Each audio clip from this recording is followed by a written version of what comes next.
Sebelum kita mendengarkan firman Tuhan, marilah lebih dahulu kita berdoa. Damai sejahtera Allah yang melampaui akal dan pikiran, kiranya menyertai saudara-saudara sekalian, di dalam nama Tuhan Yesus Kristus Tuhan kita. Amin. Bapak, Ibu, dan semua yang kami kasihi, pada hari ini kita akan mendengarkan firman Tuhan yang diambil dari Hosea pasal yang ke-6, ayat yang pertama sampai ayat yang ke-6. Hosea pasal 6, ayat yang pertama sampai ayat yang ke-6. Demikian bunyinya. Mari kita akan berbalik kepada Tuhan, sebab Dialah yang telah menerkam dan yang akan menyembuhkan kita, yang telah memukul dan yang akan membalut kita. Ia akan menghidupkan kita sesudah 2 hari. Pada hari yang ketiga, Ia akan membangkitkan kita dan kita akan hidup di hadapannya. Marilah kita mengenal dan berusaha sungguh-sungguh mengenal Tuhan. Ia pasti muncul seperti fajar. Ia akan datang kepada kita seperti hujan pada akhir musim yang mengairi bumi. Apakah yang akan kulakukan kepadamu, hai Efraim? Apakah yang akan kulakukan kepadamu, hai Yehuda? Kasih setiamu seperti kabut pagi, dan seperti embun yang hilang pagi-pagi benar. Sebab itu Allah telah meremukkan mereka dengan perantaraan nabi-nabi. Aku telah membunuh mereka dengan perkataan mulutku, dan hukumku keluar seperti terang. Sebab aku menyukai kasih setia dan bukan korban sembelihan, dan menyukai pengenalan akan Allah lebih daripada korban-korban bakaran. Demikian bunyi firman Tuhan. Bapak, Ibu, seluruh yang kami kasihi, semua kita mengetahui bahwa bangsa Israel adalah bangsa pilihan Allah. Bangsa yang senantiasa dilindungi oleh Tuhan. Allah memelihara bangsa Israel. Segala sesuatu Tuhan perhatikan. Bangsa yang selalu dituntun oleh Allah melalui para nabi. Tetapi bangsa Israel sungguh tidak melihat betapa Tuhan sangat mengasihi mereka, sehingga mereka tidak bersyukur dengan segala kebaikan. Mereka tidak bersyukur dengan segala penyertaan dan pemeliharaan Tuhan di dalam kehidupan mereka. Seharusnya mereka memuji dan memuliakan Tuhan atas segala kebaikan Tuhan. Tapi ternyata pujian, ibadah, persembahan mereka hanyalah kepura-puraan saja. Bukan persembahan yang tulus dari pengenalan akan siapa Tuhan yang sudah memilih bangsa itu. Akan siapa Tuhan yang sudah memelihara bangsa itu. Karena semua yang mereka lakukan hanya merupakan ritual saja. Bapak, Ibu, dan saudara-saudara yang kami kasihi, bukan hanya bangsa Israel saja, tetapi di zaman ini juga banyak umat Kristen yang mengatakan dirinya adalah orang yang mempercayai Kristus, tidak bersyukur untuk semua kebaikannya. Tidak bersyukur untuk semua penyertaan Tuhan. Tidak bersyukur untuk segala sesuatu yang kita miliki atas izin Tuhan. Bahkan seringkali kita mengabaikan Tuhan dalam perjalanan hidup ini. Seringkali kita melupakan Tuhan. Bahkan seperti bangsa Israel, mereka melakukan yang berlawanan dengan kehendak Allah. Di bahenda sida do jutni rohani debata, si paula-ula do para sobau nasida tu debata, si palesem do akan naniula nasida. Jala ditikion, saya dong do halak namandok dirina Kristen, alay diula do aka ulaon namambahen cut rohani debata. Bapak Ibu, seluruh jemaat yang kami kasihi, apa yang terjadi ketika bangsa Israel meninggalkan Tuhan yang begitu setia? Apa yang terjadi ketika mereka melupakan Tuhan yang senantiasa memelihara hidup mereka, bahkan memberi yang terbaik, menjadikan mereka kenyang ketika mereka lapar, melepaskan mereka dari para musuh. Mereka tidak setia kepada Allah yang sudah menjadikan bangsa itu menjadi bangsa pilihan Allah. Apa yang terjadi? Ternyata Bapak Ibu dan semua yang kami kasihi, mereka mengalami banyak kesusahan. Mereka mengalami banyak penderitaan melalui serangan bangsa Asyur. Sehingga terjadilah krisis. Terjadilah ketidakstabilan politik. Terjadilah ketidakstabilan ekonomi. Dan lain-lain. Allah pada akhirnya menghukum bangsa Israel akan apa yang mereka sudah lakukan. Mereka mengalami banyak penderitaan karena ketidaksetiaan mereka kepada Tuhan. Tuhan mengizinkan mereka dikuasai oleh bangsa Asyur. Oleh karena itu Bapak Ibu dan semua yang kami kasihi, dalam nats renungan kita hari ini, kita diajak untuk berubah, untuk bertobat, untuk bertransformasi. Sebagaimana yang boleh kita lihat dalam ayat yang pertama sampai ayat yang ketiga. Di ayat yang pertama dikatakan, marilah kita akan berbalik kepada Tuhan. Marilah kita akan berbalik kepada Tuhan.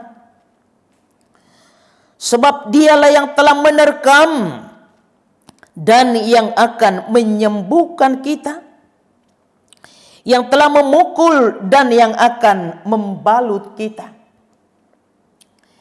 Kata marilah kita berbalik.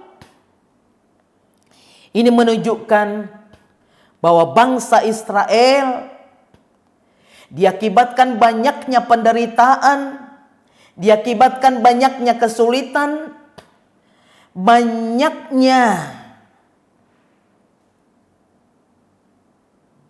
hal-hal yang menjadikan mereka pada akhirnya mengenal akan jalan mereka yang salah di hadapan Tuhan.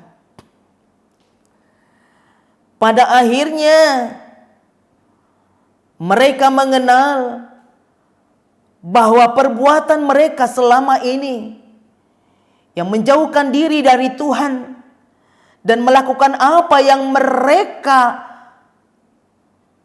lakukan seturut dengan kehendak mereka, apa yang menyenangkan hati mereka, yang mengakibatkan mereka harus mengalami banyak kesusahan. Mereka pada akhirnya menyesal, sehingga mereka berkata, marilah kita berbalik. Mereka sungguh mengenal akan jalan mereka yang salah. Mereka sungguh menyadari bahwa mereka sudah jauh daripada Tuhan. Ajakan supaya mereka kembali kepada jalan yang benar, supaya mereka kembali kepada Tuhan yang sudah memilih, yang sudah membebaskan, yang sudah menyertai mereka.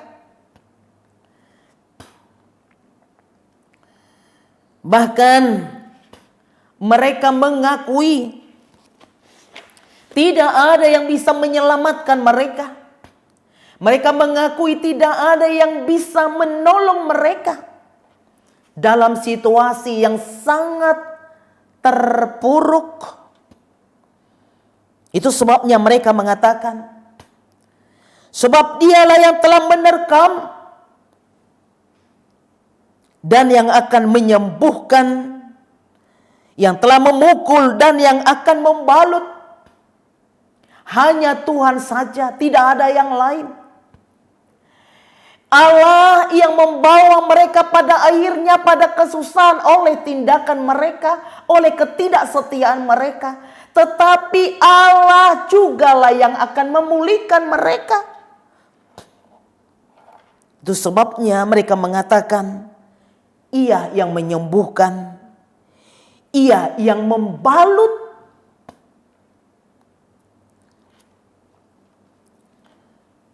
Dan dikatakan di ayat yang ketiga, marilah kita mengenal dan berusaha sungguh-sungguh mengenal Tuhan. Itu berarti Bapak Ibu, setelah merenungkan semua yang terjadi dalam kehidupan mereka, dan sangat perlu kita merenungkan apa yang terjadi dalam kehidupan kita. Mengapa kita kadang harus berhadapan dengan banyak hal yang kadang sangat sulit kita terima. Maka hari ini kita diajak boleh berenung. Kita diajak merenung kembali akan apa langkah yang sudah kita lakukan. Sehingga kita sama seperti bangsa Israel. Di ayat yang ketiga mengatakan, marilah kita mengenal dan berusaha sungguh-sungguh. Marilah kita mengenal dan berusaha sungguh-sungguh mengenal Tuhan. Dan si palesem, dan si paula-ula, tidak setengah-setengah, tapi dikatakan dengan kesungguhan hati. Dengan satu keyakinan bahwa Allah pasti muncul seperti fajar.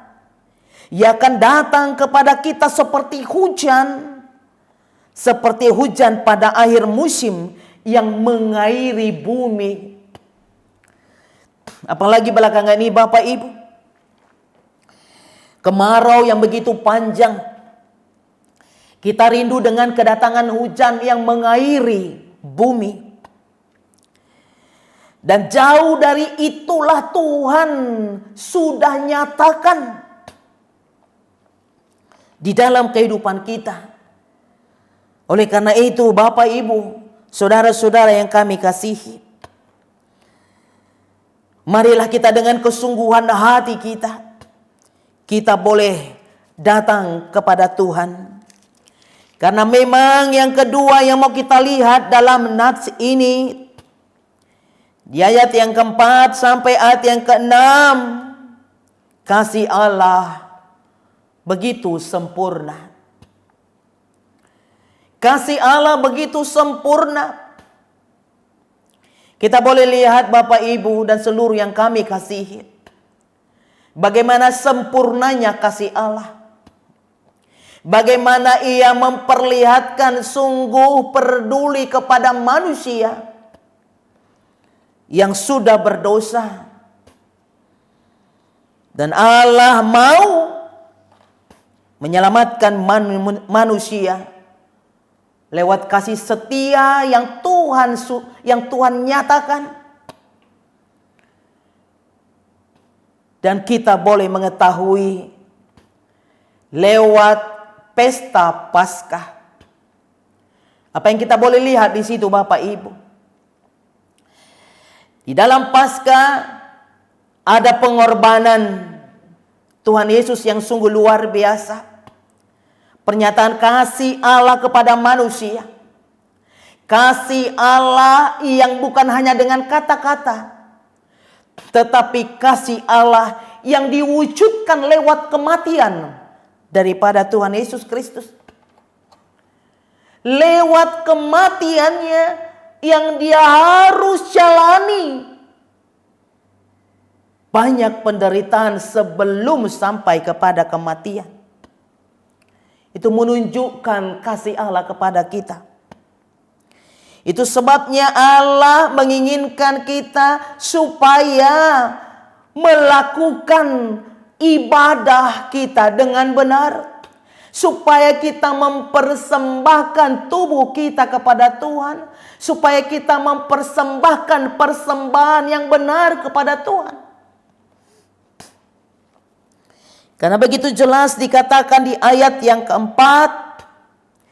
Apakah yang akan kulakukan kepadamu, hai Efraim? Apakah yang akan kulakukan kepadamu, hai Yehuda? Kasih setiamu seperti kabut pagi, dan seperti embun yang hilang pagi-pagi benar. Sebab itu aku telah meremukkan mereka dengan perantaraan nabi-nabi. Aku telah membunuh mereka dengan perkataan mulutku. Dan hukum-hukumku keluar seperti terang. Apa yang kita boleh pahami dari nas ini Bapak Ibu? Saudara-saudara yang kami kasihi. Di sini jelas Allah. Di sini jelas ada kritikan. Supaya sungguh-sungguh kita hidup di dalam kasih setia yang benar. Bukan kasih setia seperti kabut pagi dan seperti embun yang hilang pagi-pagi benar. Bukan kasih yang sekedar dilihat orang dan holong si palesem. Tapi bagaimana kita sungguh-sungguh hidup di dalam kebenaran karena Allah sudah membenarkan kita lewat kasih-Nya, lewat salib. Bapak Ibu yang kami kasihi, mari kita merenung, mari kita bertanya pada diri kita. Sungguh apakah yang sudah kita lakukan dalam kehidupan ini? Ibadah apakah yang sudah kita lakukan? Kasih apakah yang sudah kita perlihatkan kepada orang-orang sekeliling kita? Adakah itu menjadi kritikan sebagaimana yang dikritik di ayat yang keempat? Apakah yang kulakukan kepadamu hai Efraim? Apa yang akan kulakukan kepadamu hai Yehuda? Kasih setiamu seperti kabut pagi dan seperti embun yang hilang. Semuanya akan berlalu. Dangadong singoton. Dangadong namar lapatan. Semuanya hanya memperlihatkan kepura-puraan. Oleh karena itu, sungguh firman Tuhan hari ini mengingatkan kita, mari kita boleh fokus kepada kematian Tuhan Yesus dan juga fokus kepada kebangkitannya. Allah sudah mati bukan karena dosanya. Allah sudah mati hanya untuk kita boleh selamat. Allah sudah mengulurkan tangannya lewat kematiannya. Maka jangan pernah kita abaikan uluran tangan Tuhan. Jangan kita menutup hati kita untuk kematian dan kebangkitan Tuhan Yesus. Tetapi sungguh-sungguh kita membuka hati kita. Membuka hati kita sehingga ada perubahan dalam hidup kita. Karena kita sudah fokus kepada kematian. Kematian sudah menyelamatkan. Kematian yang sudah menyembuhkan. Kebangkitan yang sudah memberikan kepada kita kemerdekaan. Bapak Ibu yang kami kasihi, marilah kita melihat apa yang dikatakan lewat ayat yang ke-6. Sebab aku menyukai kasih setia dan bukan korban sembelihan. Menyukai pengenalan akan Allah lebih daripada korban-korban bakaran. Bukan kurban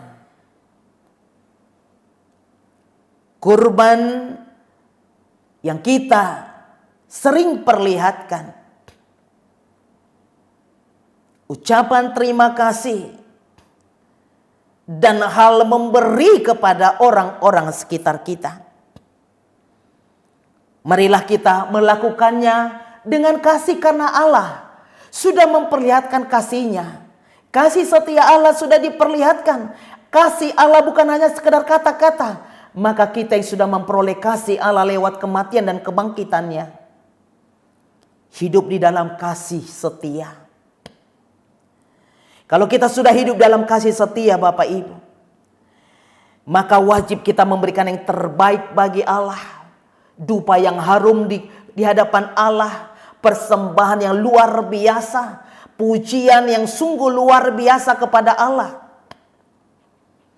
Karena kita mau mengenal kasih setia Allah yang sungguh luar biasa. Maka marilah Bapak Ibu, karena Allah sangat mengharapkan kita supaya kita hidup di dalam perubahan. Allah mau supaya kita hidup di dalam bertransformasi. Berubah dari kepura-puraan kasih yang penuh dengan kepura-puraan. Ibadah yang hanya ritus-ritus, yang hanya sesuatu hal yang tidak kita lakukan dengan keyakinan kita. Hari ini kita diajak, mari berubah. Lakukan ibadah kita dengan setulus hati kita. Berikan persembahan kita menjadi dupa yang harum di hadapan Tuhan. Sebagai respon kita terhadap keselamatan, kebaikan, kasih Allah di dalam kehidupan kita. Dan bagaimana kita boleh berubah menjadi orang-orang yang mau peduli kepada orang-orang yang di sekeliling kita. Karena itu yang Tuhan kehendaki. Itulah yang Tuhan kehendaki. Allah sudah mati dan sudah bangkit. Kematian dan kebangkitannya adalah kekuatan bagi kita. Adalah kemampuan bagi kita. Adalah semangat bagi kita untuk melakukan perubahan, mewujudkannya di dalam kehidupan kita. Amin. Marilah kita bersatu dalam doa.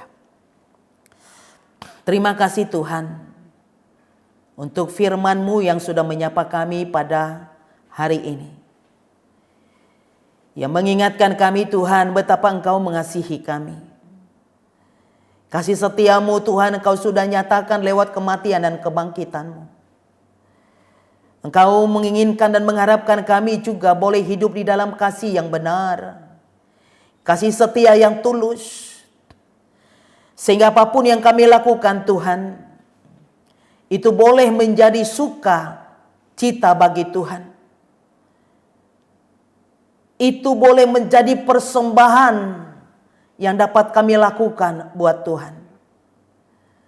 Biarlah Tuhan apa yang kami lakukan, kami sungguh-sungguh boleh menyadarinya. Semua bukan kepura-puraan. Semua bukan hanya untuk boleh dilihat oleh orang-orang sekeliling saja. Tapi semua itu karena kami sudah mengenal betapa baiknya Engkau Tuhan yang sudah mati dan bangkit hanya untuk kami, supaya kami manusia yang berdosa boleh diselamatkan, dan hanya Tuhan yang dapat menyelamatkan kami. Tidak ada yang dapat menyelamatkan kami selain daripada Engkau. Terima kasih Tuhan. Ampuni, kuduskan kami, agar kami layak di hadapan-Mu.